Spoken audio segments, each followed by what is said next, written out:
வருதா?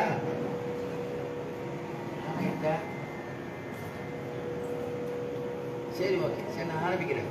ஓகே, தேவைன்னா அவன்கிட்ட சொல்லிக்கணும். எந்த பேச முடியாது, கட் பண்ணி வருதா?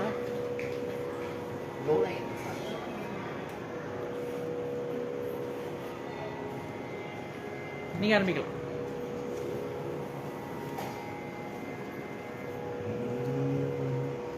श्रीमद्वेदान्त रामानुजयति कृपया रङ्गिणीन्यस्तपारमु तत्सम्प्राप्तगमान्तद्विदयमनुगणम् चित्ततापूर्णमग्र्यं श्रेष्ठ श्रीरङ्गरामानुजमुनिकरुणा लब्धमोक्षाश्रमन्तं सत्त्वस्थं श्रीवराघं गिरिवरमनघं देशिकं संशयामि। वेदान्तलक्ष्मणमुनीन्द्रकृपार्थबोधं तत्पादयुग्मसरसीरुघभृङ्गराजं त्रय्यन्तयुग्मकृतभूरिपरिश्रमन्तं श्रीरङ्गलक्ष्मणमुनिं शरणं प्रपद्ये।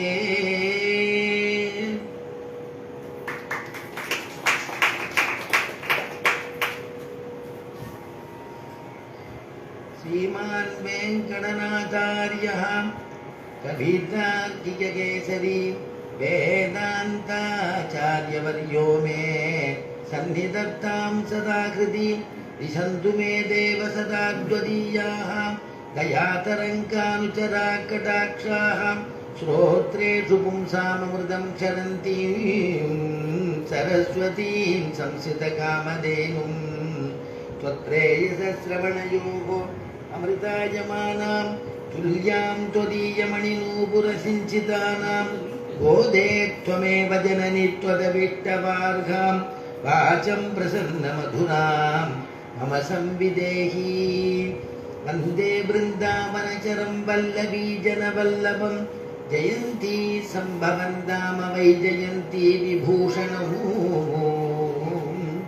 नीलातुङ्गस्तनगिरितटी सुप्तमुद्बोध्य कृष्णं पादार्त्यं स्वं सुधिसदशिरसिद्धमध्यापयन्ती स्वोच्छिष्टायां सृजनिगलितं याबलात्कृत्य भुङ्क्ते गोदा तस्यै नमैतमितं भूयजेवास्तु भूयः अन्नवयल् पुதுவையாண்டாளரங்கற்கு பன்னு திருப்பாவை பல்பதியம் இன்னிசையால் பாடி கொடுத்தாள் நற்பாமாலை பூமாலை சூடி கொடுத்தாளை சொல்லு சூடி கொடுத்த சுடர் கொடியே சொல்பாவை பாடியருள வல்ல பல்வளையாய் நாடினீ வேங்கடவர்க்கு என்னை விதி எந்த இம்மாற்றம் நாம் கடவா வண்ணமே நல்கு அசாத்திய சாதகர் சுவாமின் அசாத்தியம் தவ கிம்பத ராமதூத கிருபா சிந்தோ மத்காரியம் சாதய பிரபோ.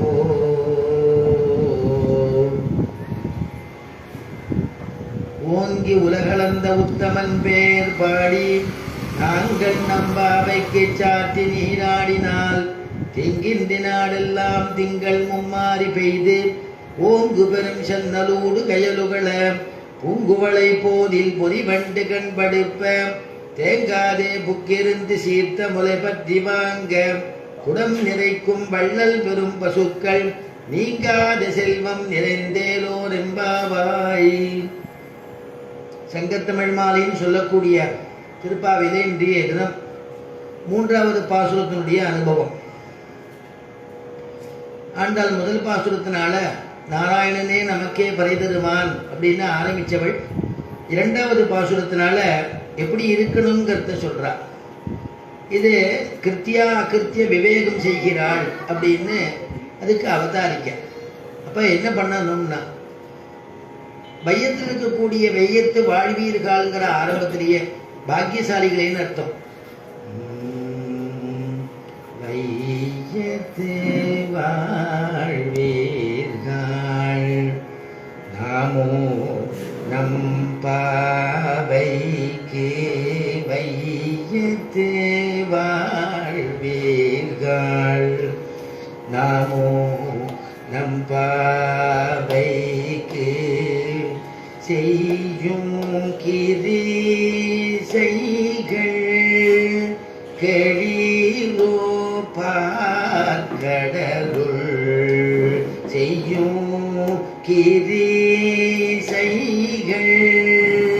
கெளிரோ பார்க்கடலுள் பைய துயில்ற பரமனடி பாடி நெய்யுண்ணோம் பாலுண்ணோம் நாட்காலே நீராடி மையிட்டெழுதோம் மலரேற்றே நாம் முடியோம் செய்யாதன செய்யோம் திகுரலை சென்றோதோம் ஐயமும் பிச்சையும் ஆந்தனையும் கை காட்டி உய்யுமாறெண்ணி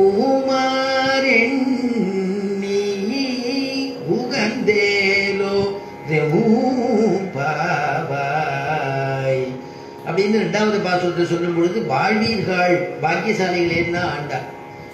நாமும் நம் பாவைக்கு செய்யும் கிரிசைகள் எல்லாமே நேற்றுக்கு எல்லாம் அனுபவிச்சோம். என்னென்ன செய்யணும் என்னென்ன செய்யக்கூடாது.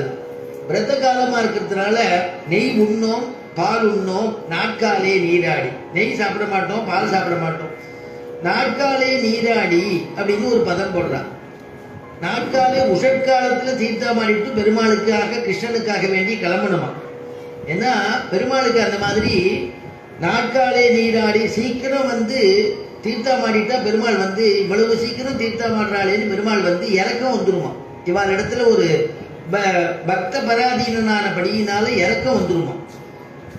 அதே மாதிரி நெய்யுண்ணோம் பால் உண்ணோம்ங்கிறதே பாடி நெய்யுண்ணோம் பாடி பால் உண்ணோம் அப்படின்னு பிரிக்கிறா. பாடி நெய்யுண்ணோம் அவனை பாடுறதுனால எனக்கு நெய் சாப்பிடணுங்கிற அவசியம் இல்லை. அதனால பாடி நெய் உண்ணோம் பாடி பால் உண்ணோம் அவனை பாடுறதுனால எனக்கு பால் அவசியம் இல்லை. நம்மாழ்வார் சொன்னார் இல்லையா, உண்ணும் சோறு பருகி நீர் தின்னும் வெற்றிலையும் எல்லாம் கண்ணன். எல்லாம் அவனா இருக்கும் பொழுது தனியா சாப்பிட வேண்டிய அவசியம் இல்லையே, அதனால வேண்டாம்னு அதை வந்து நிரசிக்கிறாளாம். அப்படி சொல்றா. அதனாலதான் வியாக்கியானத்தில் சொல்லும் பொழுது உண்டாருக்கு உண்ண வேண்டாவினே அப்படின்னு வியாக்கியானம். சாப்பிட்ட வாழ்க்கை மறுபடியும் சாப்பிடணுங்கிற அவசியம் இல்லையே. அதனால ஆச்சாரியெல்லாம் கூட இங்கே இருந்து ஒரு இடத்துக்கு போகணும். ராமானுஜர் எல்லாம் நடந்து எத்தனை இடத்துக்கு தீர்த்த யாத்திரை போயிருக்கார். எத்தனை திவ்யதேசம் மங்களாசாசனம் பண்ணியிருக்கார். அவளுக்கெல்லாம் என்ன ஆகாரம்னா பாதேயம் புண்டரீகாட்ச நாம சங்கீர்த்தனாமிருதம். பாதேயம் புண்டரீகாட்சம் பகவன் நாமா தான் அவளுக்கு பாத்தேயமா. அதனால அதை நினைச்சுட்டு பகவன் நாம சங்கீர்த்தனை பண்ணிட்டே போவாளாம். அப்படி விரத காலத்துல இதெல்லாம் வேண்டாம்னு ஒதுக்குறா ஆண்டாள்.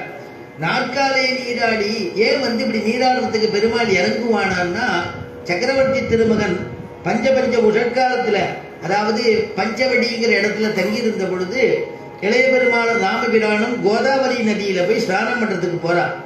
ஸ்நானம் பண்றதுக்கு போகும் பொழுது ராமபிரான் இளைய பெருமாள் லக்ஷ்மணனை பார்த்து, லக்ஷ்மணா பாவம் எனக்கு தான் எனக்கு இதை விதிச்சிருக்கு. நான் வந்து பித்ருவாக்கிய பரிபாலனமா நான் 14 வருஷம் நான் வனத்துக்கு போகணும். அதுக்காக வேண்டி நான் இருக்கிறவே தவிர நீ எதுக்குப்பா, நீ குழந்தை நீனு வந்து கஷ்டப்படுறையே அப்படின்னு இளைய பெருமாளை பார்த்து சக்கரவர்த்தி திருமகனான ராமபிரான் கேட்கிறான். உடனே இளைய பெருமாள் சொல்றாரு, அண்ணா என்ன சொல்றேலே, என்ன விடுங்கோ, நான் பரவாயில்ல, நான் உங்களோட வந்துட்டேன். அந்த அனுஷ்டானத்துல நீங்க அனுஷ்டானத்துல இருக்கிறதுனால நான் உங்க அனுஷ்டானத்துல இருக்கேன். எங்கேயோ நம்முடைய அயோத்தியில நந்தி கிராமம் சொல்லக்கூடிய இருக்கக்கூடிய அந்த இடத்துல ஸ்தலத்துல உங்களுடைய பாதுகையை வச்சுட்டு ஆராதனை பண்ணிட்டு இருக்கக்கூடியதான பரதாழ்வான் காலமே எழுந்து அங்க இருக்கக்கூடிய சரையூ நதியில பின் அபரராத்திரேஷுங்கிறார். அதனால பின்னர் ஒரு 2-2:30 மணிக்கு போய் ஸ்நானம் பண்ணிட்டு ஓடி வந்துடுறான் பரதன். அவன் எவ்வளவு ஜட தரிச்சுட்டு இருக்கான், தரையில தான் படுத்துக்கிறான், அவன் விரதத்தை கடைபிடிக்கிறான் அப்படின்னு அண்ணாவுக்காக வேண்டி உங்களுக்காக வேண்டி அவன் விரதத்தை கடைபிடிக்கிறான் அப்படின்னு அது இளைய பெருமாள் சொன்னாராம். அத்யந்த சுகசம்பிருத்தா சுகுமாரகா சுகோ கதன்னு அபரராத்ரேஷு சரயூம் அபகாகதே அத்தியந்த சுகசம்பிருத்தா. சுகமா இருக்க வேண்டிய பரதாழ்வான் அவனுக்கு எதுவுமே இப்படி கஷ்டப்படணுங்கிற அவசியம் இல்லை. நகரத்துல இருக்கான், சௌகரியமா தூங்கி எழுந்துக்கலாம், நிதானமா ஸ்நானம் பண்ணிக்கலாம். அவன் என்னன்னா கதன்னு அபரராத்ரேஷு, அபரராத்திரியில பின்னாடி ராத்திரியினுடைய பின்பாகத்துல ஸ்நானம் பண்ணிட்டு போறானாம். ராமன் கேட்டார், அவ்வளவு சீக்கிரம் எதுக்குப்பா ஸ்நானம் பண்றான் அப்படின்னு கேட்டாராம். உடனே யாராவது இந்த அயோத்தி ஜனங்கள் பொழுது விடியத்தில் ஸ்நானம் பண்ண வந்து பரத்தை பார்த்துட்டா பரதனை ஏசி பேசுவாளாம். இவன் தானே காரணம், சக்கரவர்த்தி திருமகன் 14 வருஷம் வனத்துக்கு போனது இவன் தானே காரணம்னு பேசுவாளாம். அந்த வாக்குக்கு பயந்துட்டு, அந்த பம்புக்கு பயந்துட்டு ஊருக்கு முன்னாடி பின்னால அபரராத்திரேஷு போய் ஸ்நானம் பண்ணிட்டு வந்துடுறானாம். வந்து பெருமாள் பாகவத ஆராதனை, பெருமாள் திருவாராதனை பண்றானாம். அப்படின்னு சொல்லும் பொழுது தன்னுடைய பக்தர் இப்படி கஷ்டப்படுறான்னு பெருமாள் அழுதாராம். ராமபிரான் அழுது ரொம்ப வருத்தப்பட்டார் அப்படிங்கிறார்.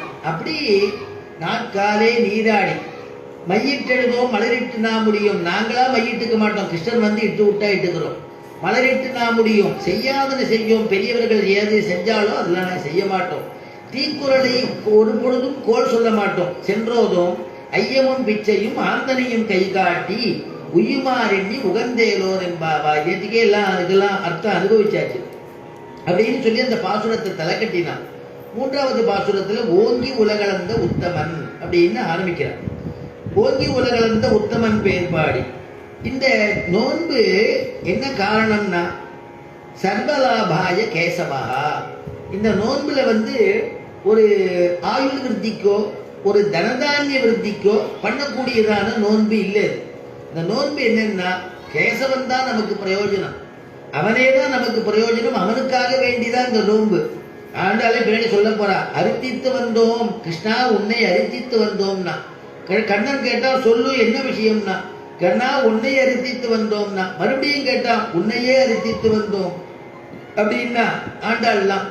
அப்ப என்னென்ன அர்த்தம்னா உன்னையே அரித்தித்து வந்தோம்னா உன்னையே பிரயோஜனமாக கொண்டு நாங்க இங்க வந்திருக்கோம், எனக்கு வேற எதுவும் பிரயோஜனம் இல்லைன்னாலாம் ஆண்டாள். அது மாதிரி இந்த நோன்பு எதுக்குன்னா சர்வலாபாய கேசவா, கேசவனே நமக்கு லாபம், அவன்தான் நமக்கு பிரயோஜனம், அவன்தான் நமக்கு கதி அப்படிங்கிறதுக்காக பண்ணக்கூடியதான யாகமா. இந்த யாகத்துல என்ன பலன்னா தாங்கள் நோன்பு நோக்க நாட்டார்கள் சௌகரியமாக இருப்பது. இவாள்லாம் நோன்பு நோக்கிறதுனால நாட்டார்கள்லாம் சௌக்கியமா இருக்க போறா. என்ன சௌக்கியம், உச்சித காலத்துல மழை பெய்ய போறது, எல்லாம் செழிப்பா இருக்க போறது, அவளாம் க்ஷேமமா இருக்கணுங்கிறதுக்காக இவ நோன்பு நோக்கிறாளாம் அப்படின்னு ஆரம்பிக்கிறா அவதாரிக்கையில. ஆனுஷங்கிக்க பலன் அப்படின்னு ஒண்ணு என்னன்னா பகவானை நாம கேட்காமலே பகவான் நமக்கு கொடுக்கக்கூடிய பலனுக்கு பேரு ஆனுஷங்கிக்க பலன்னு பேர். அவனே அனுகிரகம் பண்ணக்கூடியவன். அதனாலதான் குலசேகர ஆழ்வார்ட்ட கேட்கும்போது பெருமாள்கிட்ட நின்னையே தான் வேண்டி நீ செல்வம் வேண்டாதான் தன்னையே தான் வேண்டும் செல்வம் போல் மாயத்தால் மின்னையே சேர்த்தகிரி வித்துவ கோட்டம்மா நின்னையே தான் வேண்டி நிற்பன்னடியேனே. நின்னையே தான் வேண்டி நீர் செல்வம் வேண்டாதான். உன்னையே நான் வேண்டி வந்திருக்கேன், உன்னை சரணாகதி பண்றதுக்கு சரணாகதி பண்றேன்.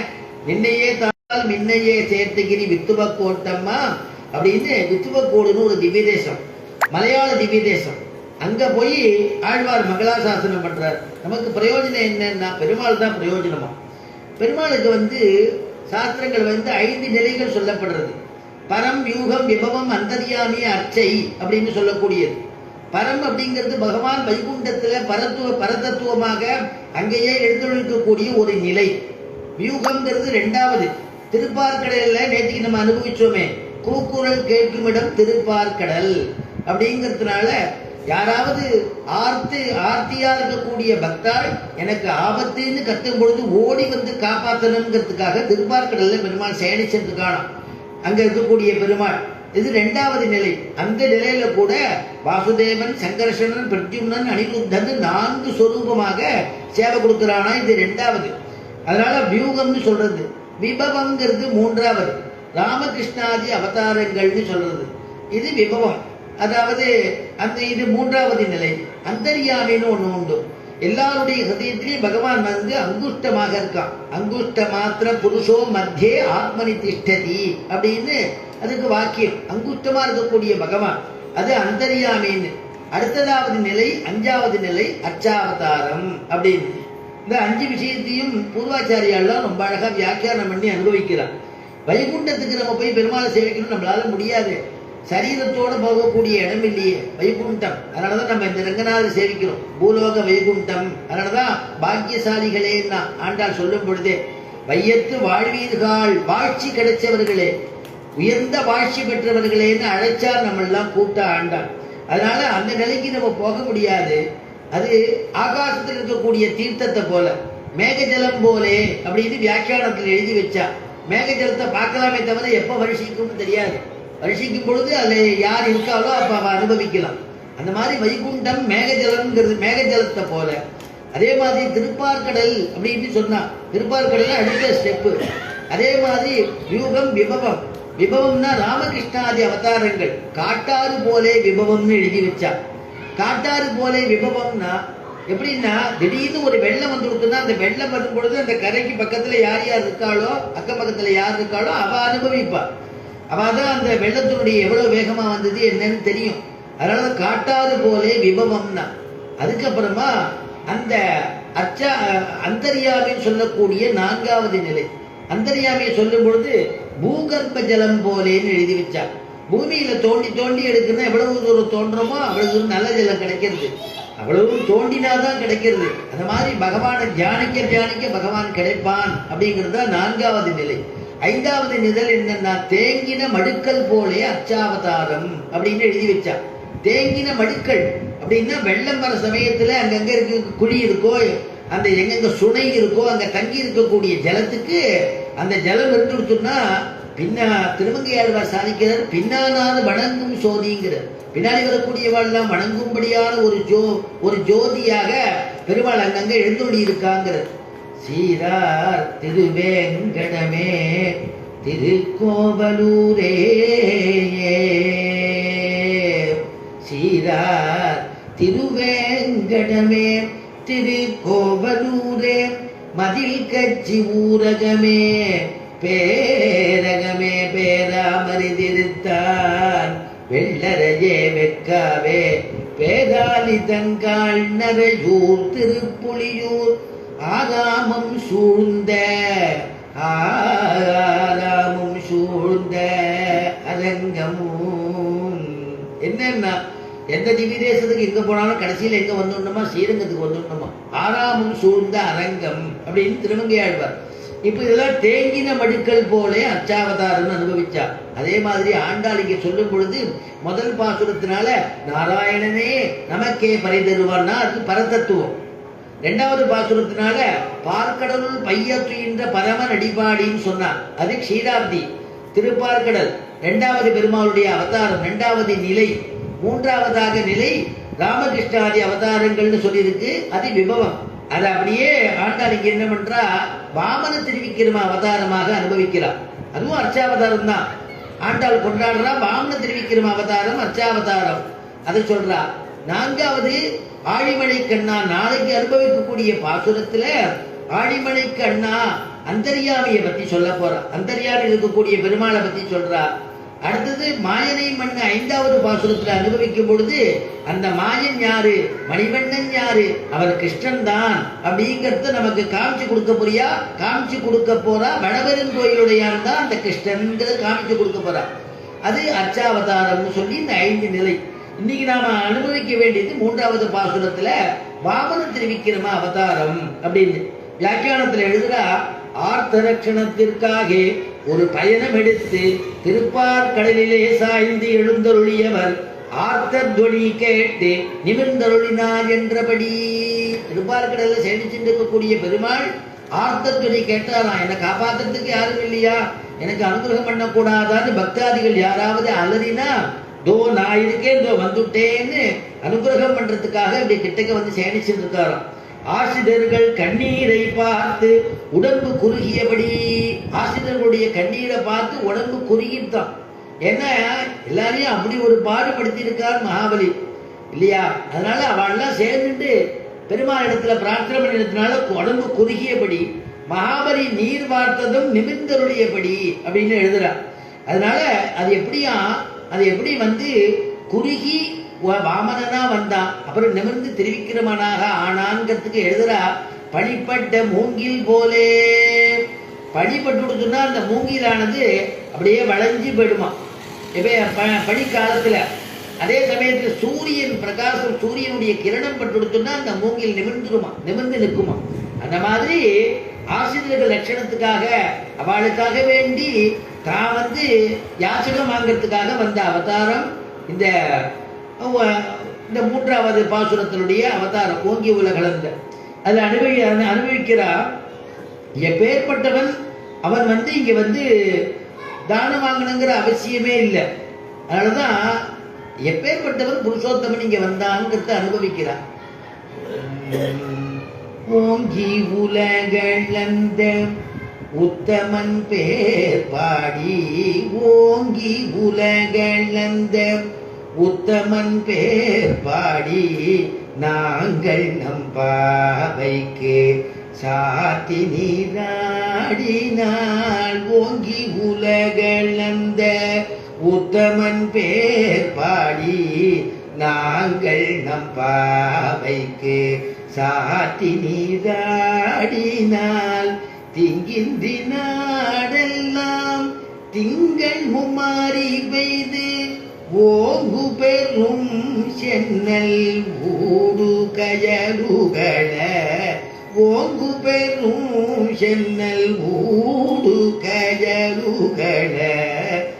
ஓங்கி உலகளந்த, ஓங்கி உலகளந்த அடியர் குருநாதர் கல்யாணபுரம் சுவாமி ஆரம்பதாச்சார் சுவாமி சாதிப்ப ஓங்கி உலகளந்தன்னு சொல்லும் பொழுதே ரெண்டு விஷயம் இதில் சொல்றாருடா.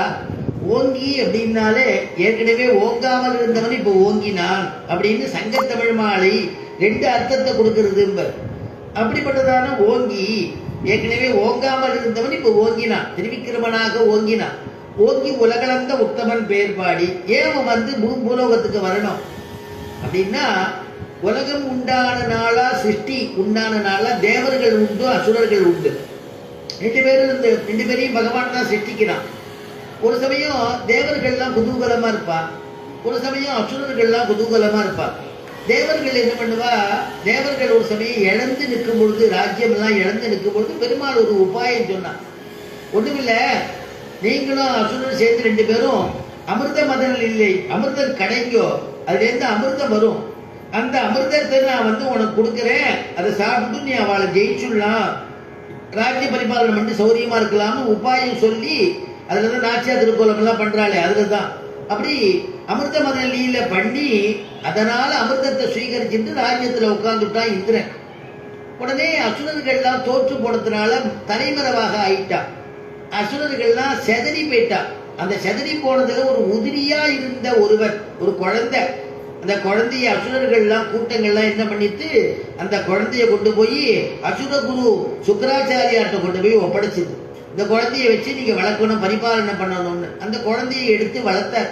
உச்சித காலத்துல அதுக்கு கர்ம கலாபங்கள்லாம் செய்து வைத்தார். உபநயனங்கள் போக்குவரத்துகள்லாம் எல்லாம் செய்து வச்சார். அசுர குழந்தையா இருந்தாலும் எல்லாம் பண்ணி வச்சார் சுக்கராச்சாரியார். பண்ணி வச்சு அதுக்கு பிறகு என்னன்னா, அந்த குழந்தை தான் மகாபலி. மகாபலி யாரு அப்படின்னா, மகாபலி வேற யாரும் இல்லை, பரம பாகவதனான அவருடைய பேரன், பிரகல்லாத ஆழ்வாருடையதான திருப்பேரன், பிரகல்லாத ஆழ்வாருடையதான பிள்ளை விரோச்சனன், விரோச்சனுடைய பிள்ளை மகாபலி.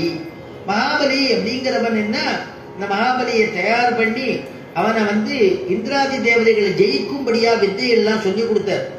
ஒரு யாகம் பண்ணினார், விஸ்வஜித்துன்னு பேர் அந்த யாகத்துக்கு. அந்த யாகம் பண்ணின உடனே யாக தேவதைகள்லாம் சந்தோஷப்பட்டு அதுல இருந்து ஆச்சரியமான கவச்சம், ஆச்சரியமான கவச்ச குண்டலங்கள், ஆச்சரியமான தனுசு எல்லாமே, அம்புரா துணி, எடுக்க எடுக்க குறையாத அம்புரா துணி, அம்புரா இந்த அம்போட இருக்கும், அப்படி எடுக்க எடுக்க குறையாத அம்புகள் எல்லாத்தையும் கொடுத்துட்டு அவனுக்கு எந்த குறையும் இருக்காதுன்னு கொடுத்த உடனே எல்லாத்தையும் வாங்கிட்டார். எல்லாத்தையும் வாங்கி மகாபலிக்கு கொடுத்தார். அந்த விஸ்வஜித்துங்கிற யாகத்தை பண்ணி சுக்கராச்சாரியர் அப்படி வளர்த்தார். யாகம் முடிஞ்சது, பூர்த்தியாச்சு. உடனே பிரகலாத ஆழ்வான் அங்கிருந்து வந்தார். ஒரு வாடாத தாமரை புஷ்பம், வாடாத புஷ்பத்தை எடுத்து மகாபலியினுடைய கழுத்துல போட்டு, அப்பா நீ என்னுடைய பேரன், நீ கர்ப்பம் இல்லாம ராஜ்ய பரிபாலனை பண்ணு, எந்த குறையும் யாருக்கும் எந்த குறையும் வைக்காத, தாத்தா பேரை காப்பாத்து, போயிட்டு வரேன் அப்படின்னு சொல்லி உத்தரவு வாங்கிட்டு அவர் போயாச்சு பிரகலாத ஆழ்வான். இவன் என்ன பண்ணா, மகாபலி ரொம்ப சாமர்த்தியமா ராஜ்யங்கள்லாம் அந்த அசுரர்கள்லாம் தயார் பண்ணிட்டு இருந்தான். இந்திராதி தேவதைகள், இந்திரன் கொஞ்சம் அசந்திருக்கும் பொழுது அமராவதியை முற்றுகையிட்டு இந்திரனுடைய ராஜ்யத்தை கைப்பற்றினான். இவாளுக்கு என்னன்னா, தேவர்கள் அசுரர்கள் சொன்னோம் இல்லையோ, 2 பேருக்கு அம்மா வேற வேற. தேவர்களுடைய அம்மா அதிதி அப்படின்னு பேரு, அசுரர்களுடைய அம்மா திதின்னு பேரு. 2 பேருக்கு அப்பா ஒருத்தர் தான், கர்தமர். அவர் தான் ஒருத்தர் தான். அவர் எப்பொழுதுமே தபஸ்ல இருப்பார், தியானத்துல இருப்பார். இந்த மாதிரி இந்திரன் ராஜ்யம் எல்லாம் இழந்து நிற்கிறான் அப்படின்னு உடனே இந்திரனுக்கு கோபம் நமக்கு முற்றுகையிட்டதெல்லாம் கூட தெரியலையே அப்படின்னு வருத்தப்பட்டு இருக்கும் பொழுது ராஜ்யம் எல்லாம் போயிடுத்து, விரட்டி அடிக்கப்பட்டா. எல்லாரும் ஓரமா போய் ஒதுக்கி தலைமறைவாயிட்டா. அசுரர்கள்லாம் ராஜ்ய பரிபாலனை பண்ண ஆரம்பிச்சுட்டா. இதுக்கு அழுது கவலைப்பட்டது யாருன்னா அதிதி, தேவர்களுடைய தான தாயார். அவர் கர்த்தமன் இடத்துல போய் சொல்றா, சுவாமி என்னுடைய குழந்தைகள்லாம் கஷ்டப்படுறதே, ராஜ்யத்தை இழந்து நிற்கிறதே.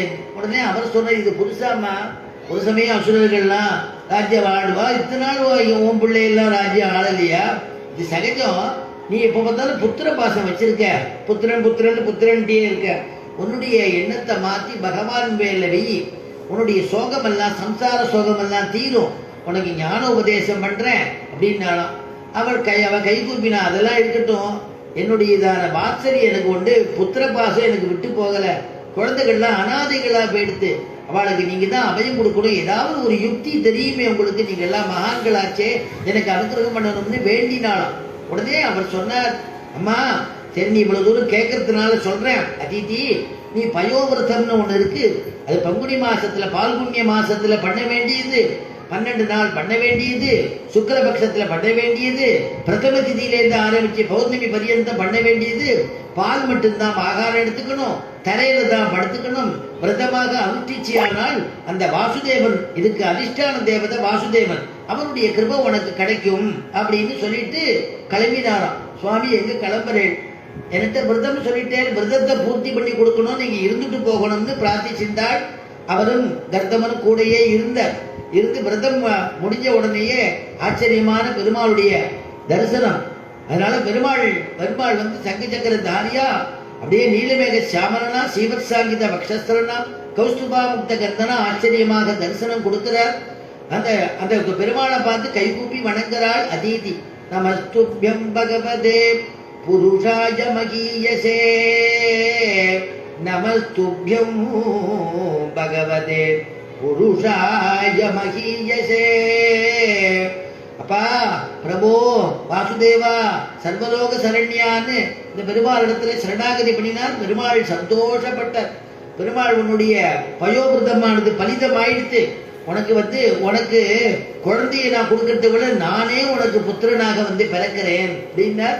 அதான் ஸ்ரோணாயாம் சிரவணத்வாதஸ்யாம், ஆச்சரியமாக சிரவணத்வாதசியில பெருமாளுடைய அவதாரம். அவனுக்கு உபேந்திரன், இந்திரன் பேர் இல்லையா, இந்திரனுடைய தம்பியா இருக்கிறதுனால உபேந்திரன் ஒரு திருநாமம் இந்த பெருமாளுக்கு, வாமன மூர்த்திக்கு. அற்புதமாக குழந்தை அவதாரம்னா கர்ப்ப சின்னங்கள்லாம் ஏற்படும், வயதிலேருந்து பிறக்கிறதுங்கிறது இல்லை. கர்ப்ப சின்னம்ங்கிறது வியாஜம், பகவான் பிறக்கிறதுங்கிறது ஆவிர்பாவம், தோன்றுதல். தோற்றமாய் நின்ற சுடரேன்னு சொல்றா இல்லையா, தோன்றுதல். அதனால அப்படி பகவான் அந்த பெருமாள் அவருடைய வயத்துல கர்ப்ப சின்னங்கள் ஏற்படும்படியாக பண்ணி தானே ஆவிர்பவிச்சார்.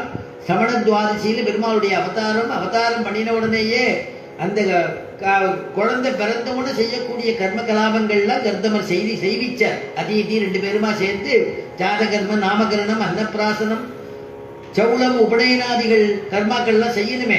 அதனால இதெல்லாம் பண்ணிட்டு உபநயனம் மாத்திரம் பாக்கி. இந்த உபநயனத்துக்கு பாக்கி, அந்த உபநயனம் பண்ணி வச்சாதான் அவன் யாச்சகம் எடுக்கிறதுக்காக தான் இங்க வந்திருக்கான். அவன் எதுக்காக வந்திருக்கான், இவாளுக்கு நல்லது பண்றதுக்காக வந்திருக்காங்கிறதுலாம் கருத்தவருக்கு தெரியும். அதனால அந்த உபநயனம் பண்ணி வைக்கிறமேன்னு அதுக்காக ரெடி பண்ணிட்டு இருந்தார். எல்லா தேவதைகளும் அந்த உபநயனத்துக்கு வந்திருந்தாலும் சூரியன் வந்து காயத்ரி மகாமந்திரத்தை உபதேசம் பண்றார் வாமன பெருமாளுக்கு.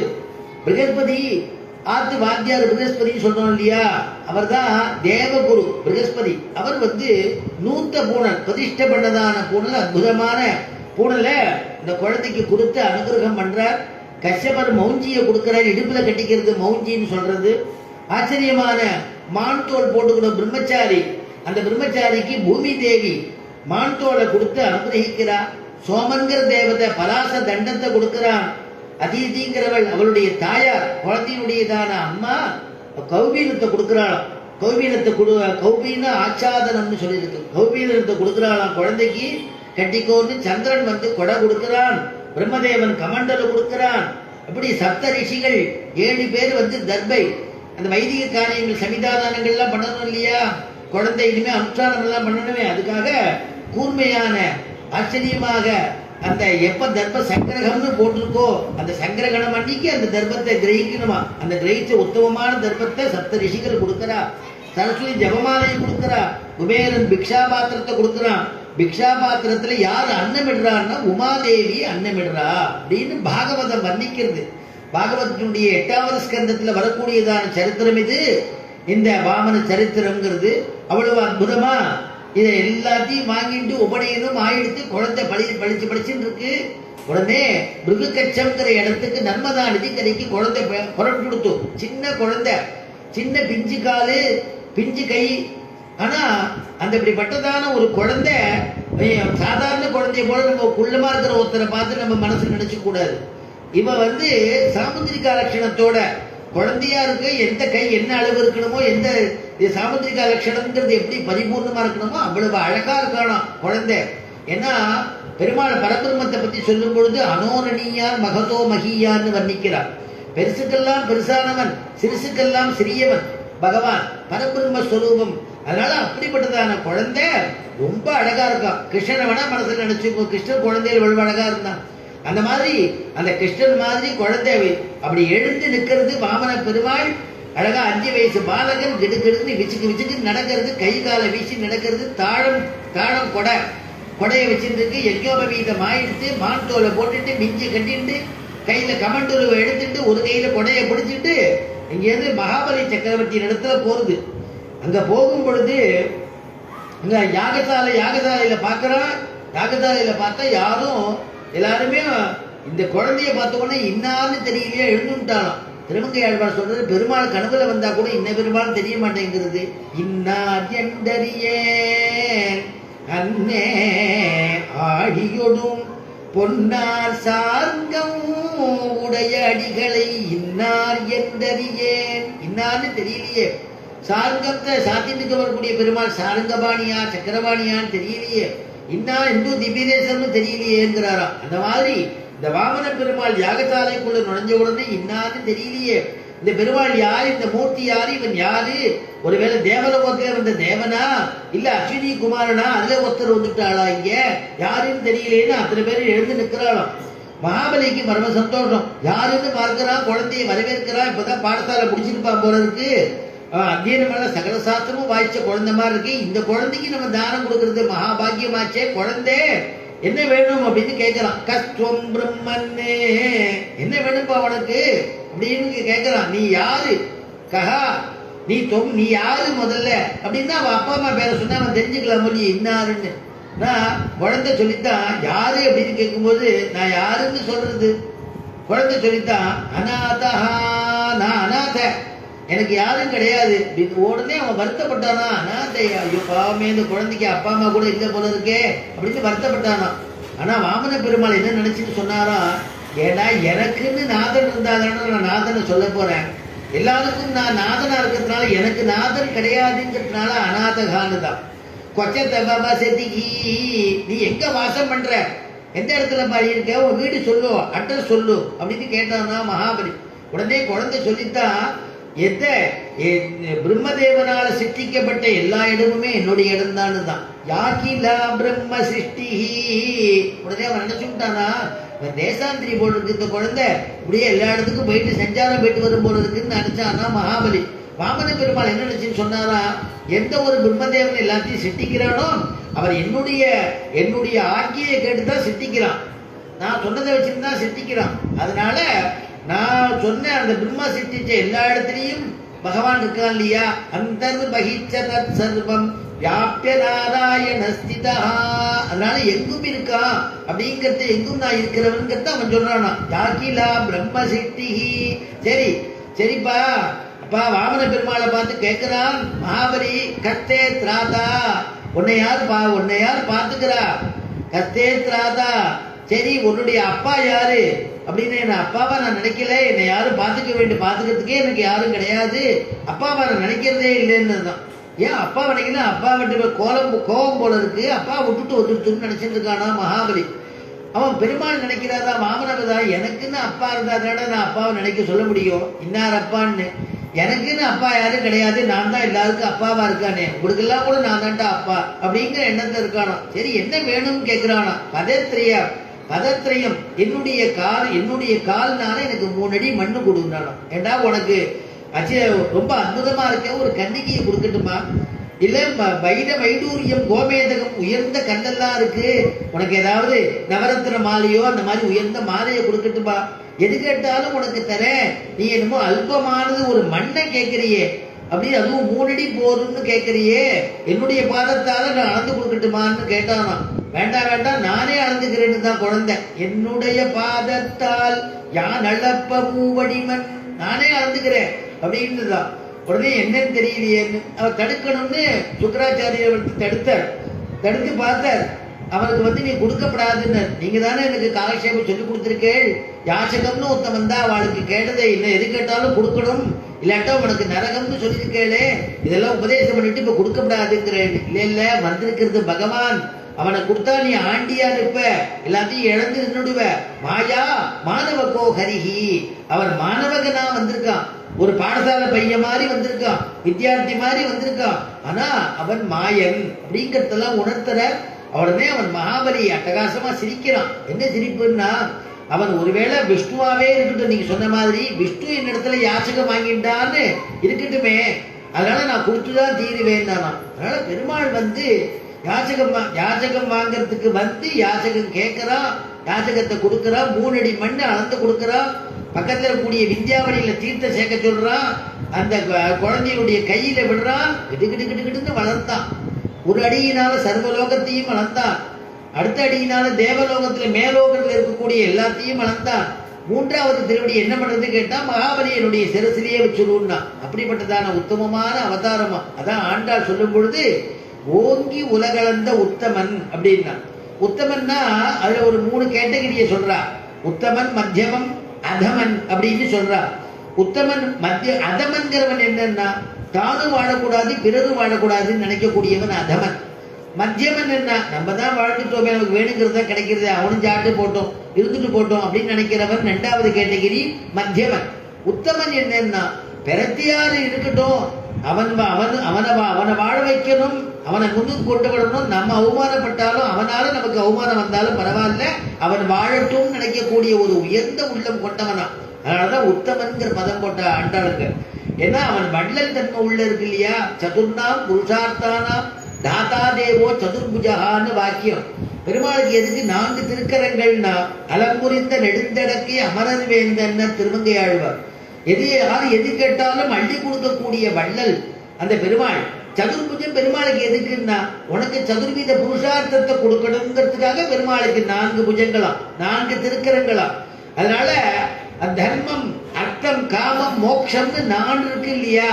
அந்த 4 அறம், பொருள், வீடு, இன்பம் தமிழ்ல இந்த 4 புருஷார்த்தங்களையும் கொடுக்கறதுக்காகத்தான் பெருமாள் சதுர்புஜத்தோடு எழுந்தொழி இருக்கானா. சதுர்ணாம் புருஷார்த்தானாம் தாதா தேவோ சதுர்புஜா.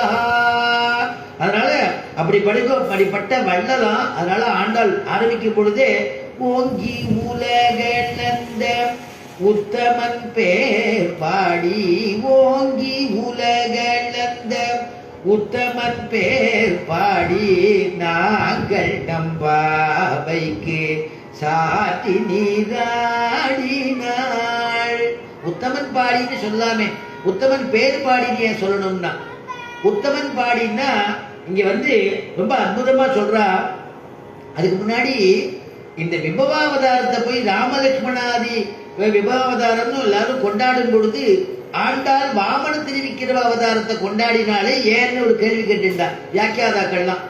ஏன் அப்படி கொண்டாடுறான்? அதுக்கு வியாக்கியானத்துல எழுதுறா, வாமன திருவிக்கிற அவதாரத்தை கொண்டாடுறதுக்கு காரணம் என்னன்னா, சௌலபியத்தாலும் வாத்சல்யத்தாலும் வடிவழகாலும் அமானுஷ்ய லீலையாலும் கிருஷ்ணாவதாரத்தை ஒத்திரிக்கையாலே அப்படின்னு எழுதினான். வடிவழகாலும் கிருஷ்ணாவதாரத்தை போலயே வடிவழகில் இருக்கான் இந்த வாமனாவதாரம். அது மட்டும் இல்லாம வடிவழகாலும் சௌலபியம், பெருமாளுக்கும் ஒரு சௌலபியம், தமிழ்ல எளிமைன்னு அர்த்தம். சௌசீல்யம்னா நீர்மைன்னு அர்த்தம். பெருமாளுக்கு எளிமையான தன்மையை பார்த்துட்டு இந்த வடிவழகாலும் வாத்சல்யத்தாலும் அவருடைய வாத்சல்யத்தை பார்த்துட்டு சௌலபியத்தை பார்த்துட்டு அமானுஷ்ய லீலையாலும் திடீர்னு குள்ளனா இருந்தவன் இப்படி கிட்டு கிட்டு கிட்டு கிட்டுன்னு வளரணுமானா அது அமானுஷ்யம். மானுஷ்யம் மனுஷால பண்ண முடியாதோ இல்லையோ, அமானுஷ்யம். அதனால அமானுஷ்ய லீலையாலும் கிருஷ்ணாவதாரத்தை ஒத்திருக்கையாலே. திடீர்னு அக்னி இருந்தது காண்டாவனத்துல, கிருஷ்ண பரமாத்மா காண்டாவனத்துல அக்னியை சாப்பிடுறான். ஏன்னா அவன் விஸ்வரூபம் எடுத்து அக்னியை சாப்பிடுறான். அது நம்ம பண்ண முடியுமா? அதனால சில அமானுஷ்ய லீலையெல்லாம் கிருஷ்ணன் பண்ணதுனால அந்த கிருஷ்ணன் மாதிரி வாயிலேயே எல்லா லோகத்தையும் காமிக்கிறான் இல்லையா. வாயுள் வையகம் கண்ட மட நல்லார் ஆயர் புத்திரன் நல்லன் அரும் தெய்வம் பாயச்சீருடை பழ்முடை பாலகன் மாயன் என்று மகிழ்ந்தனர் மாதரே அப்படின்னு சொன்னா இல்லையா. அமானுஷ்ய லீலையாலும் அப்படி நடக்கிறாளாம். அப்படிப்பட்டதான இந்த வாமனாவதாரம் அப்படின்னு கொண்டாடுறான். மற்ற அவதாரங்களை விட இந்த அவதாரத்திலேயே ஏற்றம்னா ரக்ஷாவாமன சுவாமி தேசிகன் சாதிக்கிற தசாவதார ஸ்தோத்திரம்னு ஒண்ணு சாதிச்ச. ரக்ஷாவாமன ரோஷராம கருணா காகுஸ்த கேலா ஹரின்னு ரட்சிப்பதற்காக ஒரு அவதாரமா அது வாமன அவதாரமா. அதனால ரட்சிப்பதற்காக நிகிரகமே இல்லாத அவதாரமா, எல்லாருக்கும் அனுகிரகம் பண்ணக்கூடிய அவதாரமா. அதனால அது ரெண்டாவது வேத பிரதிபாத்தியமான அவதாரம் திருவிக்கிரம அவதாரம். வேதங்கள் யாகம் பண்ணிட்டு இருக்கும் பொழுதோ ஏதாவது பேசிட்டு இருந்துட்டாலோ ஏதாவது தோஷம் சம்பவிச்சாலோ அதுக்கு பிராயச்சித்தமா இந்த திருவிக்கிரம அவதார இருக்கதான் எடுத்து சொல்லுவாளாம். இதம் விஷ்ணுர் விசக்ரமே த்ரேதானி ததே பதம் சமூடமஸ்ய பாகும் சுரே. இந்த வேத மந்திரத்தை திருவிக்கிரம அவதார மந்திரத்தை சொல்லிட்டா பிராயச்சித்தம். அதனால வேத சொரூபமா இருக்கிறதுனாலும் அந்த அப்படி கொண்டாடினாலும் சரி. உத்தமனை பாடின்னு சொல்லலாமே, உத்தமன் பேர் பாடின்னு சொல்றதுக்கு காரணம் என்ன அப்படின்னா, உத்தமனை பாடினா கிருஷ்ணன். இங்க என்னன்னா பெருமாளை விட பெருமாளுடைய நாமாவுக்கு உயர்வு அப்படின்னு வியாக்கியாதாக்கள் அனுபவிக்கிறார். கட்டி பொன் போலே அவன் பனி பொன் போலே அவன் திருநாமமிரே வியாக்கியானம். கட்டி பொண்ணுன்னா அவத்துல அவன் கோடீஸ்வரம், அவளுக்கு என்ன கேட்கணுமா? கோடீஸ்வரனுக்கு எப்படி தெரியும்? அவன் ஆத்துல போய் பாருப்பா, பொட்டியை திறந்து பார்த்தா தங்க பிஸ்கட்டா வச்சிருப்பான் அப்படின்னு சொல்லுவாளாம். திறந்து பார்த்தா பிஸ்கட்டை வேணா நம்ம ஜாக்கிரதையா வச்சு பூட்டி வச்சுக்கலாம், அது எது வேணா பண்ணிக்கலாம். ஆனா அதை போய் நம்ம இருக்குன்னு தெரிஞ்சவாளுக்கு மட்டும்தான் அது. ஆனா தெரியாத வாழ்க்கெல்லாம் என்ன? அதே பனி பொண்ணுன்னா அந்த தங்கத்தை உருக்கி நாம நெக்லஸா போட்டுக்கலாம், தங்கத்தை உருக்கி காதுல குண்டலமா போட்டுக்கலாம், தங்கத்தை உருக்கி கையில பிரேஸ்லெட்டா போட்டுக்கலாம், என்னென்ன வேணுமோ அந்த ஆபரணங்களா நம்ம பண்ணிக்கலாம். அதனால அந்த கட்டிப்பொன் போலே அவன் பனிப்பொன் போலே அவன் திருநாமம் அப்படின்னா அவன் திருநாமம் ஓடி வந்துருவான். அதான் வியாக்கியானத்தில் எழுதினா வாச்ச பிரபாவம் போலன்றிக்கே வாச்சக பிரபாவம் இதே. வாச்ச பிரபாவம் போல, வாச்சன்னா பகவான், அவன் போல இல்ல, அவனுடைய திருநாமம் இன்னும் நமக்கு அனுகிரகம் பண்றதுதான். ஏன்னா அவனுடைய நாமா தூரஸ்தனானாலும் அவன் திருநாமமோ கிட்ட இருந்து உதவும். அவன் தூரஸ்தனா இருந்தா கூட அவனுடைய திருநாம கிட்டக்கு இருந்து உதவுமா. திரௌபதிய காப்பாத்திட்டு இல்லையா? அத்தனை சபையில, அசத் சபையில அத்தனை பேர் உட்கார்ந்து இருக்கா, திருதராஷ்டிரன் இருக்கா, காந்தாரி இருக்கா, மாமனார் மாமியார் இருக்கா, திரௌபதி 5 கணவன்கள் இருக்கா, கணவன்மார்கள் இருக்கா, பெரிய துரோணர் உட்கார்ந்துருக்கார், கிருபாச்சாரியார் உட்கார்ந்துருக்கார், பெரிய சதசு. அதுல துச்சாதனன் துயில உரியிறான் அப்படின்னுட்டா அப்படியே கதறாள். நீங்க எல்லாம் காப்பாற்ற கூடாதா? என்னுடைய பர்த்தாவாச்சே, என்னுடைய கணவனாச்சே, நீங்க எல்லாம் காப்பாற்ற கூடாதான்னு பார்த்துட்டு இருக்கா. யாராலையும் காப்பாற்றுறதுக்கு யோக்கியதை இல்லை. அவ 5 பேரும் பேசாம இருக்கா. உடனே மாமனார் மாமியாரை பார்த்து கேட்கிறா, அவளும் பேசாம இருக்கா. எல்லாரும் இப்படி பேசாம இருக்காளே, நான் இங்க வரவே கூடாது, என்ன அழைச்சிட்டு வந்திருக்காளே, வராத சமயம் வரக்கூடாத சமயம் நான் இங்க வந்திருக்கேனே, இப்படி எல்லாம் அதர்மம் நடக்கிறதே பிரபு, இது யாரும் பார்த்துக்கிறதுக்கு யாரும் இல்லையா, இதை ரட்சிக்கிறதுக்கு யாரும் இல்லையா அப்படின்னு நினைக்கிறச்சே, யாரும் ரட்சிக்கலைன்னு நினைக்கும் பொழுது நமக்குன்னு ஒருத்தன் இருக்கான்னு தோணுமா? அப்படி தோணித்தான் திரௌபதிக்கு. ஹா கிருஷ்ணா துவாரகா வாசின்னே, அப்படியே அவள் கிருஷ்ணன் நினைக்கிறாள், கதறாள். ஹா கிருஷ்ணா துவாரகா வாசின்னே காசி யாதவநந்தனா இமாம் அவஸ்தாம் சம்பிராப்தப்பா, நான் இங்க அவஸ்தப்பட்டு இருக்கேன். கிருஷ்ணா நீ என்ன காப்பாற்ற மாட்டியா? என்ன கைவிட்டுடாதே, என்ன துயில உரியினா சபையில என் மானம் போறதுன்னு கத்தினதான திரௌபதிக்கு அங்க சத்யபாமையோட விளையாடிட்டு இருக்கக்கூடிய கிருஷ்ண பரமாத்மா யாரோ ஒரு ஆர்த்த துவனி கேட்ட உடனே கிருஷ்ண பரமாத்மா அப்படி எட்டி பார்த்துட்டு மறுபடியும் விளையாடிட்டு இருக்கானோ. சத்யபாமா கேட்கிறா, வாசலுக்கு போனீரே, எதுக்கு திருப்பி வந்துட்டீர்னா? இல்ல, நான் ஒரு பக்த கத்தினா கதறினா அவளை காப்பாத்தணும்னு போனேன். ஆனா அங்க போய் பார்த்தேன், என்னுடைய திருநாமமே காப்பாத்தி எடுத்து வந்துட்டேன்னாரோ. அதனால புடவை சுரந்தது என்னன்னா திருநாமமிரே வியாக்கியானத்தில் எழுதினா. அவளுக்கு புடவை அவன் துச்சாதன் உரிய புடவை வந்துட்டே இருந்தது. யாரு கொடுத்தான்னா பகவன் நாமா கொடுத்ததுன்னா. அதனால அவன் தூரத்தனாக இருந்தாலும் திருநாமமோ கிட்ட இருந்து உதவுவிரே அப்படிங்கிறது தான் திருநாமம். அது மாதிரி ஓங்கி உலகளந்த உத்தமன் பேர்பாடி, அதனாலதான் பேர்பாடின்னா இங்க ஆண்டான். நாங்கள் நம்பாவைக்கு சாற்றி நீராடினான். நாங்கள்னா என்னன்னா அவன் திருநாமத்தையே தாரக போஷக போக்கியமாக நினைத்திருக்கக்கூடிய நாங்கள். நம்மாழ்வார் எனக்கு ஆகாரமே வேண்டாம்னு பிறந்ததுலேருந்து ஆகாரமே சாப்பிடல. நம்மாழ்வார் இப்படி ஆகாரமே சாப்பிடாத இருந்தவர் எதை சாப்பிட்டாருன்னா பகவன் நாமாவதை சாப்பிட்டார். உண்ணும் சோறு பருகி நீர் தின்னும் வெற்றிலையும் எல்லாம் கண்ணல். பசின்னு கொடுத்துன்னா பகவன் நாமாவை சொல்லுவார், பசி போயிடும். பருகி நீர் தாகம்னு கொடுத்துன்னா கிருஷ்ணா அப்படின்னா தாகம் போயிடுமா. பருகி நீர் வாயிலேருந்து வாசனை வரணும்னா அதுக்கு சுகந்தம் வேணுமே, வெத்தலை பாக்கு போட்டுக்கணுமான்னா அதெல்லாம் வேண்டாம், கிருஷ்ணநாமாவை சொல்லு அது போரும்னா. பருகி நீர் தின்னும் வெற்றிலையும் எல்லாம் கண்ணல் எம்பெருமான் என்றென்றே கண்கள் நீர் மல்கி. பெருமாள் நினைச்சுட்டே இருந்தார் இல்லையா, அப்படி இருக்கக்கூடியவன் நாங்கள் அப்படின்னு இங்க எடுக்கிறார். அப்புறம் சாட்சி நீராடினால் தீங்கின்றி நாடெல்லாம் திங்கள் மும்மாறி பெய்து தீங்கு இல்லாதபடி. இவ நோன்பு நோக்க நாட்டார்கள்லாம் க்ஷேமமா இருக்கணுமா. அதுதான் பாசுரத்துல ஆச்சரியமா ஆரம்பிக்கிறான். சொல்லும் பொழுதே வள்ளல்னு சொன்னா இல்லையா, அதனால ஓங்கி உலகளந்த உத்தமன் பேர் பாடி நாங்கள் நம்பாவைக்கு சாற்றி நீராடினாள்.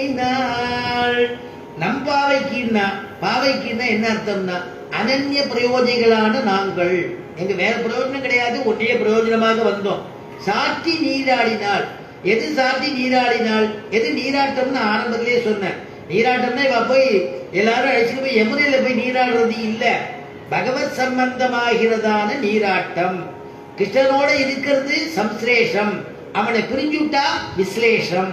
அதனால சம்ஸ்லேஷத்துக்காக ஆசைப்படக்கூடியதான இந்த கோப ஸ்திரீகள் போல ஆண்டாள் கோட்டினால் ஆண்டாள் சொல்றா, கிருஷ்ண சம்ஸ்லேஷம் வேணுமே, நாங்கள் நோன்பு நோக்கணும் அப்படிங்கிறா. இவன் நோன்பு தாங்கள் நோன்பு நோக்கிறது பலனடைகிறது. என்ன நாட்டார்கள் எல்லாரும் பலனடைகிறது.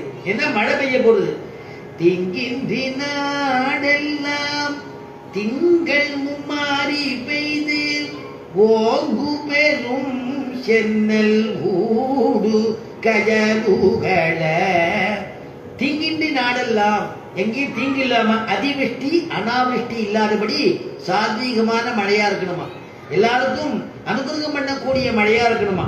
அதனால திங்கள் மும்மாறி பெய்து திங்கள்னா மாசம் 3 முறை மழை பெய்யணுமா. மாசம் 3 முறைன்னா எப்படின்னா, ஏன்னா தமிழ்ல அழகா பண்ணியிருக்கா. வேதம் போதும் வேதியர்க்கு ஓர் மழை, நீதி தவறாத வேந்தர்க்கு ஓர் மழை, மாதர் மங்கையர் கற்பினுக்கு ஓர் மழை அப்படின்னு சொன்னா. வேதம் போதும் வேதியர்கள் எல்லாம் எத்தனை பேர் வேதம். இப்ப கார்த்திகை மாசம் மார்கழி மாசம் எல்லாம் கிருத்திகா மண்டல பாராயணம்னு எல்லா இடத்துலயும் பண்ணிட்டு இருக்கா. வேதத்தை மூச்சா கொண்ட பெரிய பெரிய புருஷாலாம் இங்க இருக்கா, பரமாத்மாக்கள்லாம் இருக்கா. அப்படியே அவளை பார்த்தா அந்த ருத்ர தாண்டம் ருத்ர முகம் அந்த தேஜஸ் தெரியும். அந்த வேதாத்தியனம் பண்ணி அந்த வேதத்தையே சொல்லிட்டு சந்தியாவந்தனம் தவறாதபடிக்கு யாகாதிகள் பண்றவாள்லாம் கூட இங்க மகாத்மாக்கள்லாம் இந்த ஸ்ரீரங்கத்துல வாசம் பண்ணியிருக்கா, வாசம் பண்ணிட்டு இருக்கா. அப்படிப்பட்ட மகாத்மாக்கள்லாம் இருக்கா. அந்த வேதங்கள் ஓதி வேதத்தை காப்பாத்துறாளே, அவளுக்காக வேண்டி ஒரு மழையாம்.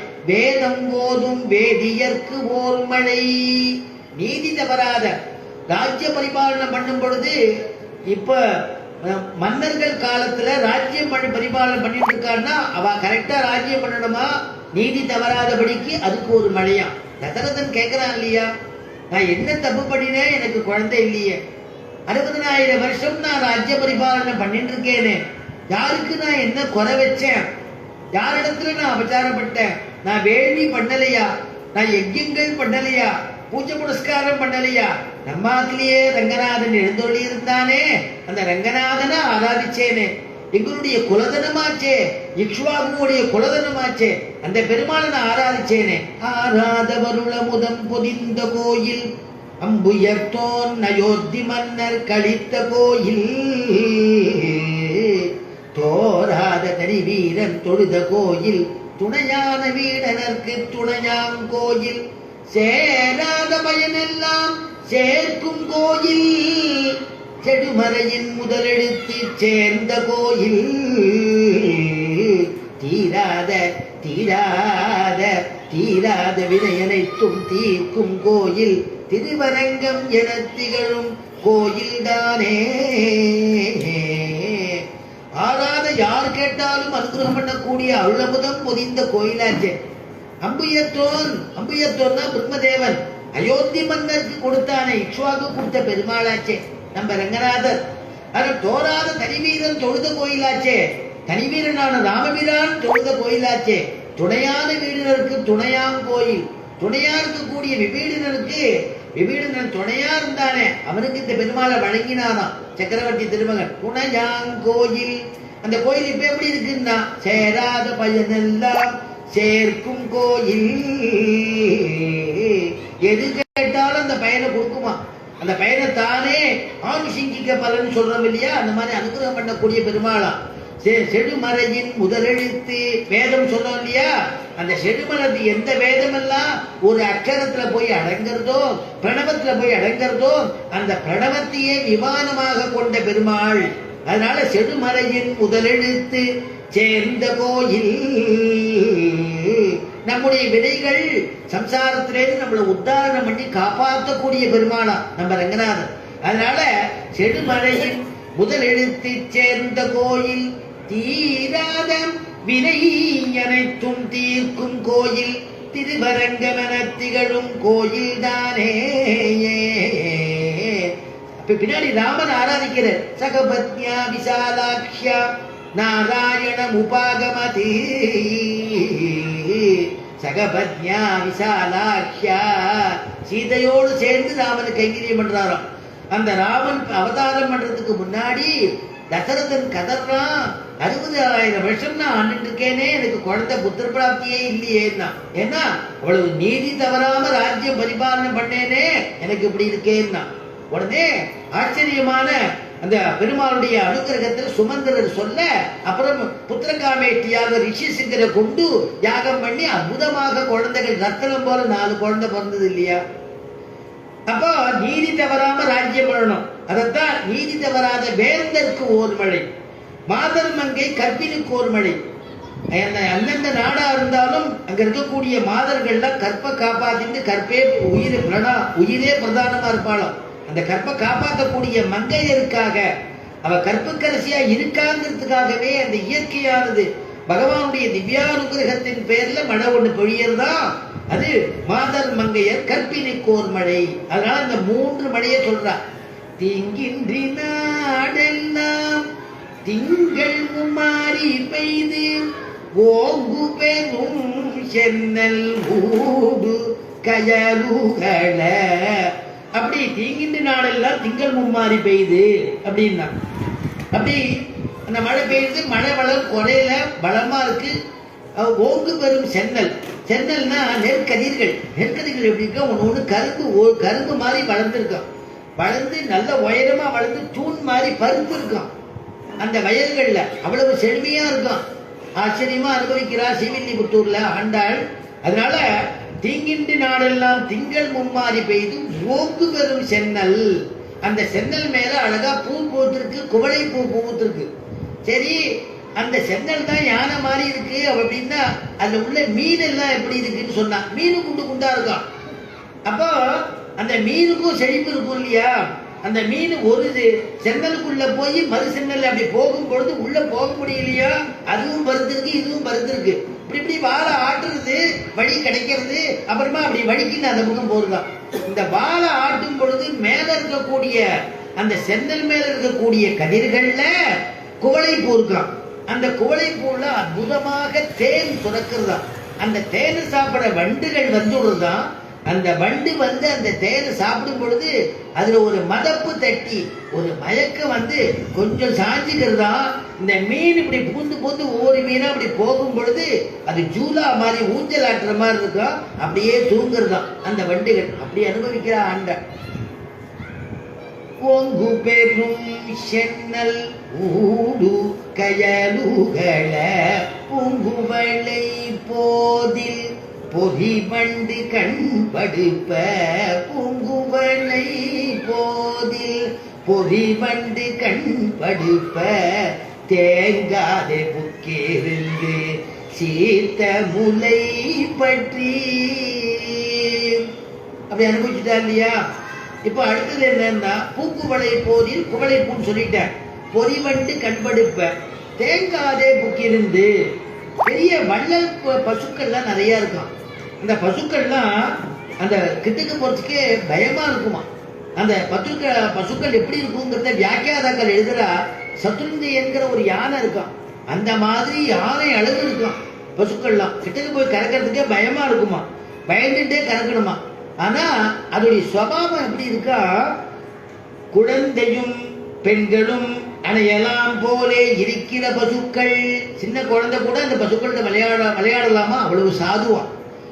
பெண்களும் அந்த அந்த பசுக்களை கட்டி கொஞ்சலாமா, அவ்வளவு சாதுவான், ஒன்றும் பண்ணாதான்.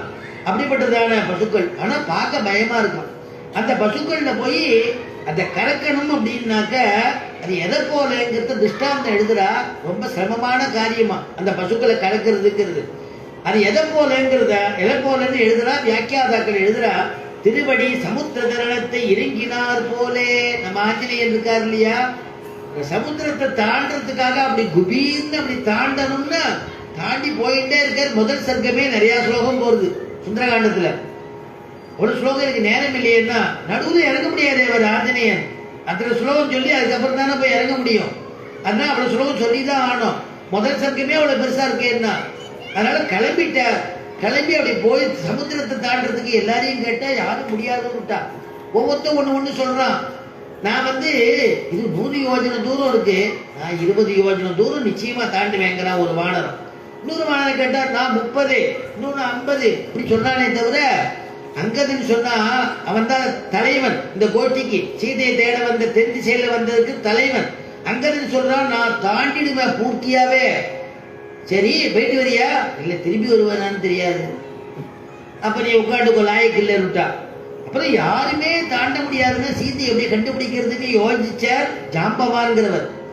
உடனே பார்த்தார் நம்ம குழுவில் இத்தனை மந்திராலோசனை பண்றேனே, இங்க ஒருத்தரை காணுமே, அவர் எங்க இருந்தாரோ அவர் தான் ஆஞ்சநேயர்.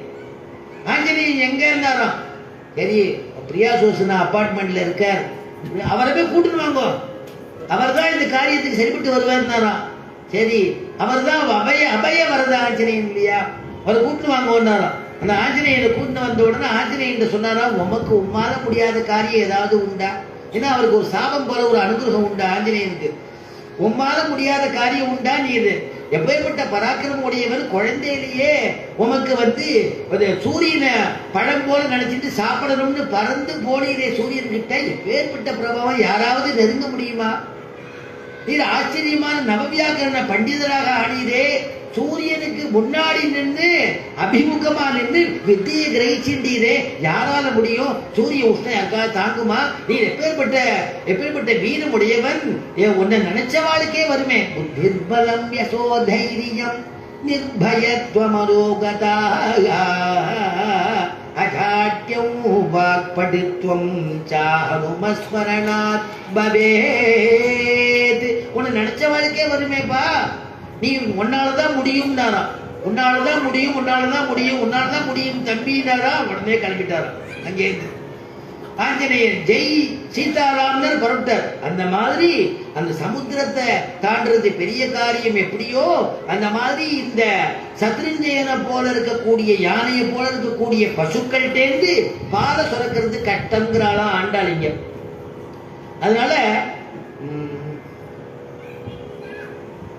திங்கின்றி நாடெல்லாம் திங்கள் மாறி பெய்து ஓங்கு பெரும் சென்னல் ஊடு கயலுகள பூங்குவளை போதில் பொதிவண்டு கண் கடுப்ப பூங்குவளை போதில் பொதிவண்டு கள்படுப்ப தேங்காதே புக்கேருந்து சீத்த முலை பற்றி வாங்க குடம்.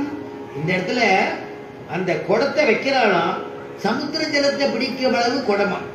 அதனால ஒரு தடவை ஒரு இழுவை அந்த காம்பை ஒரு இழுவை இழுத்தா போதுமா அந்த பசுமாட்டிலேருந்து, அப்படியே ரொம்பிடுமா. உடனே அடுத்தது பாத்திரம், அடுத்த குடம் கொண்டாங்க, அடுத்த குடம் கொண்டாங்கன்னு கேட்பாளாம்.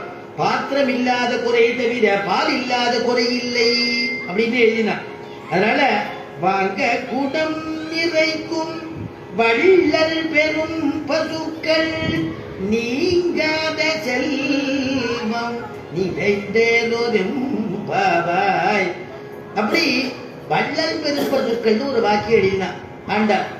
வள்ளல் பெரும் பசுக்கள் எழுதுவானே, வள்ளல் பெரும் பசுக்கள் எப்படி ஆச்சுன்னா, வள்ளல் தன்மை உடையவனால வளர்ந்த பசுக்கள். யார் வள்ளல் தன்மை உடையவன்? கிருஷ்ணன். அதான் எழுதினா வியாக்கியானத்துல, கிருஷ்ணன் ஸ்பர்சத்தாலே வளர்ந்த பசுக்கள், கிருஷ்ணனுடைய வேணுகானத்தாலே வளர்ந்த பசுக்கள். அதனால இந்த பசுக்கள் வள்ளல் தன்மை வந்துடுத்தான், எல்லாருக்கும் கொடுக்கணுங்கிற எண்ணம் வந்துடுத்தான். அதனால இந்த சாஸ்திரம் என்ன கொடுக்கப்படும்? நீங்காத செல்வம் அப்படின்னா ஆண்டாள். அப்ப நீங்கிற செல்வம் ஒண்ணு இருக்கோ இல்லையோ, எப்ப நீங்காத செல்வம்னு ஒண்ணு சொல்லிட்டாலோ நீங்கிற செல்வம் ஒண்ணு இருக்கு. நீங்கிற செல்வம் எதுன்னா நாம தேடி தேடி சேர்க்கிறோமே அது நீங்கிற செல்வம். செல்வம் செல்வம் செல்வோம் அப்படின்னார் ஒருத்தர். செல்வோம்னு போயிடுமா, அது கிளம்பிடுமா. செல்வம் ஒரு இடத்துல நிற்காதா, மாறி மாறி போயிட்டே இருக்குமா. அதனாலதான் அதை வச்சுதான் 25 வருஷம் ஆண்டவனும் கிடையாது, 25 வருஷமா கீழே இருந்தவனும் கிடையாதுன்னு சொல்றது. அப்போ அந்த இந்த செல்வம் என்னன்னா பகவத் சம்பந்தமான செல்வம் நமக்கு குறையில்லாம இருக்குமா. நீங்காத செல்வம் அப்படின்னா, நீங்காத செல்வம் நிறைந்தேலோ, அந்த செல்வம் எல்லாம் நிறைஞ்சு இருக்கணுமா.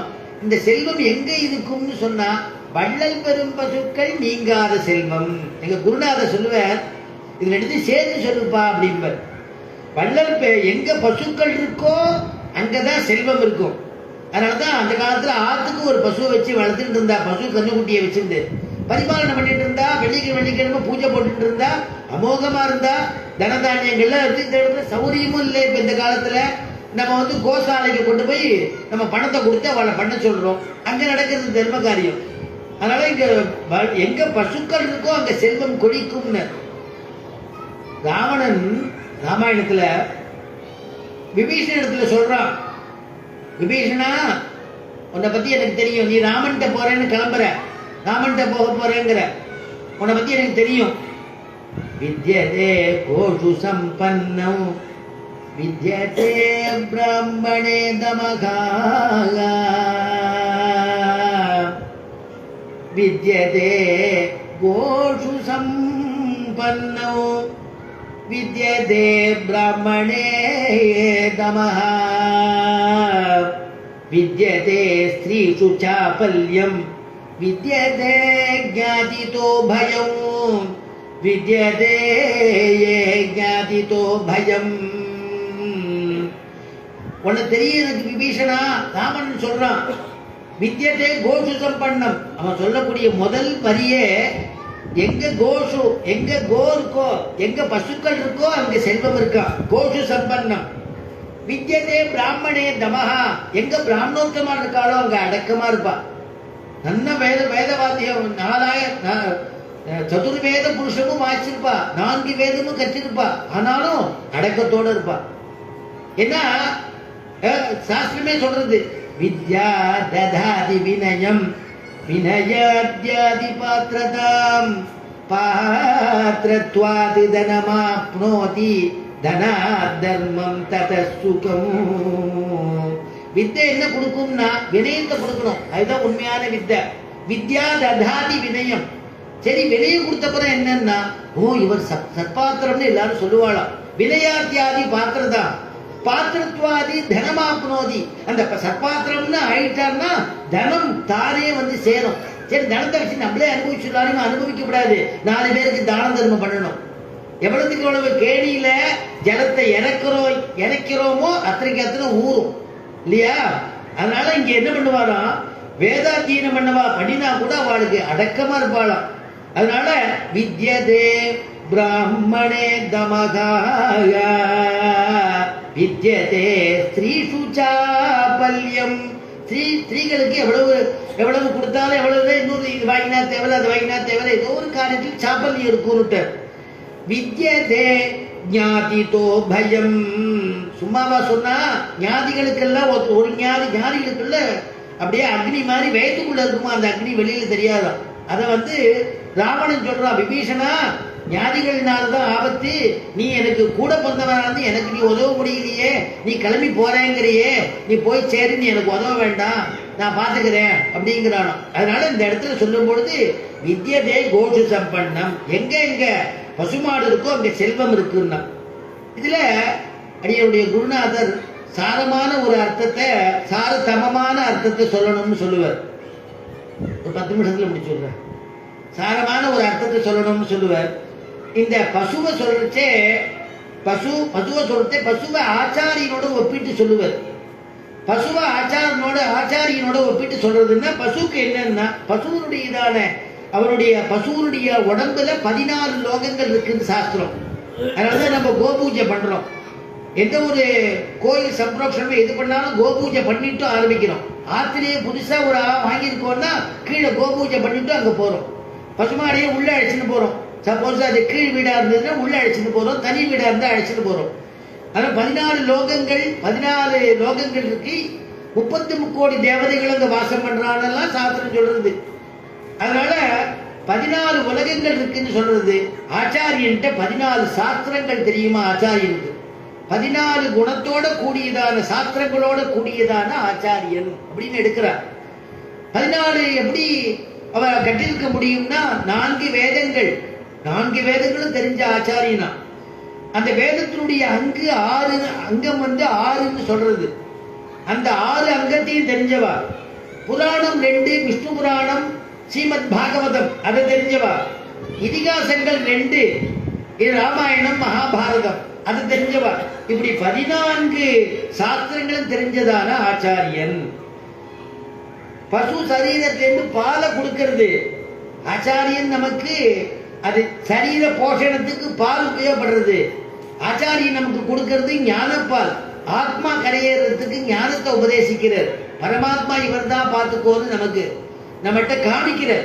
இவர் தான் பெருமாள்னு பசுவுக்கு 4 காம்புகள் இருக்கு காம்புகள் வழியாக பாலை சுரக்கிறது ஆனா இந்த ஆச்சாரியன் என்ன பண்றார் 4 வழியினால உபதேசம் பண்ணி சிஷ்யாளுக்கு அனுகிரகம் பண்றார் என்ன 4 வழின்னா சிஷ்யர்களுடைய பிராப்திக்கு சிஷ்யர்கள் எங்க அடையணும் அடுத்த ஜென்மா இல்லாதபடி இருக்கணுமேங்கிறதுக்காக பரமாத்மா யாரு சயேகான்னு வேதம் உபனிஷத்து சொல்றதே அந்த பரபிரம்ம ஸ்வரூபம் யாருங்கிறத காமிக்கிறார் அவனே அகல் ஞானம் உண்டு முழ்ந்தான் அவனே அகுதுண்டு முழ்ந்தான் அளந்தான் அவனே அவனும் அவனும் அவனும் அவனே மற்றெல்லாமும் அறிந்தனமே. அவன் அவன் அவன் சொல்றதே உயர்வர உயர்நலம் உடையவன் எவனவன் மயர்வர மதிநலம் அருளி நஞ்சவனவன் அயர்வரும் அமரர்கள் அதிபதி எவனவன் துயரரு சுடரடி தொழுதழன் மதனே. யார் இருந்தது அவன் அவன் சொல்றது யாரு? அந்த அவன் யாருங்கிறத பெருமாள் நம்முடைய ஆச்சாரியன் காமிக்கிறாராம். அவர் தான் பரமாத்மா. அவர்கிட்ட இந்த ஆத்மாவை உஜ்ஜீவனம் பண்ணிக்கணும். அதாவது ஜீவனம்னு ஒண்ணு நேற்றுக்கே சொன்னேன், உஜ்ஜீவனம்னு ஒண்ணு. ஜீவனம் அப்படின்னா சரீர போஷணம், உஜ்ஜீவனம் தான் ஆத்ம போஷணம். ஆத்மாவுக்கு ஒரு ஆகாரம். ஆத்மாவுக்கு ஆகாரம் எதுன்னா இப்ப கேட்கிறேளே சவணம் கீர்த்தனம் விஷ்ணோகோ, நீங்க எல்லாரும் சவணம் பண்றீங்களே, இது ஆத்மாவுக்கு ஆகாரம். இது முடிஞ்ச உடனே சுண்டல் பிரசாதம் கொடுக்க போறாளே, அது சரீர போஷணம். அதனால ஜீவனம் உஜ்ஜீவனம். இந்த உஜ்ஜீவனம் அப்படிங்கிறது பெருமாள் ஆச்சாரியன் நமக்கு இந்த ஜீவனை, இந்த ஜீவனுடையதான இந்த ஆத்மாவை பெருமாள்கிட்ட ஒப்படைக்கிறது. ஆத்ம நிவேதனம். அப்புறமா பிற மத நிரசனம், மற்ற மதங்களை நிரசனம் பண்றார். எதிர்மறையான வேதத்தை ஒத்துக்காத மதங்களை ஆச்சாரியர் நிரசிக்கிறார். அது ஒண்ணும். கிரந்தங்களை ரட்சிக்கிறார். பூர்வாச்சாரியால் கொடுத்ததான கிரந்தத்தை ரட்சிக்கிறார். பாதுகாக்கக்கூடியதான ஒரு பொறுப்பு அவருக்கு. பசுவிட்டேந்து கோமயம் வருது, கோமூத்திரம் வருது, அந்த பால் வருது, எல்லாமே ஆத்ம சரீரத்தை நமக்கு சுத்தம் பண்றது. ஏன்னா நம்ம பஞ்சகவ்யம்னு சாப்பிடுறோமே, அதுல பசுவனுடையதான விஷயங்கள் எல்லாம் இருக்கு. சரீர சுத்தி, ஆத்ம சுத்தி. ஆச்சாரியன் என்ன பண்றார்? அவருடைய திருவடியினால் நம்மளை பாவனம் பண்றார். அவருடைய பாதுகையை நம்முடைய சிரசுல சாத்தி நம்மளை பாவனம் பண்றார். அவருடைய திருவடியில நம்ம சீபாத தீர்த்த திருவடியில தீர்த்தத்தை விட்டு நம்ம அந்த தீர்த்தத்தை ஸ்வீகரிச்சுக்கிறோம். அதனால நம்மளுக்கு பாவனம் பண்றார் அந்த ஆச்சாரியன். அதனால அப்படிப்பட்டதான அப்படி ஆச்சாரியனுக்கும் இந்த பசுவுக்கும் உள்ள சம்பந்தத்தை சொல்லு அப்படின்னு என்னுடைய குருநாதன் அடிக்கடி சொல்லுவார். அதனால அது சாரதமமாக இருக்கிறதுனால அதை சொல்லி இதோட பூர்த்தி பண்ணிக்கணும். நாளைக்கு 4வது பாசுரத்தை அனுபவிப்போம். நன்மையும் செல்வமும் நாளும் நல்குமே, தின்மையும் பாவமும் சிதைந்து தேயுமே, சென்மமும் மரணமும் இன்றி தீருமே, இம்மையே ராமா என்ற 2 எழுத்தினால் சிமத்தை விட்டு சித்தாரிய மனோநந்தன கேதவே நந்தநந்தன சுந்தரியை கோதாயை நித்தியமங்கலம் மங்களம் கோசலேந்திராய மகனீய குணாத்யஜே சக்கரவர்த்தி தனூஜாய சார்வபௌமாய மங்களம் யஸ்மாதேவ மயா சர்வம் சாஸ்திரமக்ராஹி நான்யதः தஸ்மை வேங்கடநாதாய மம நாதாய மங்களம். ஸ்வஸ்தி பிரஜாभ्यः பரிபாலயந்தாம் ஞாயேன மார்கேண மஹீம் மகீஷாः கோப்ராஹ்மணேभ्यः சுபமஸ்து நித்யம் லோகாः சமஸ்தாः சுகினோ பவந்து.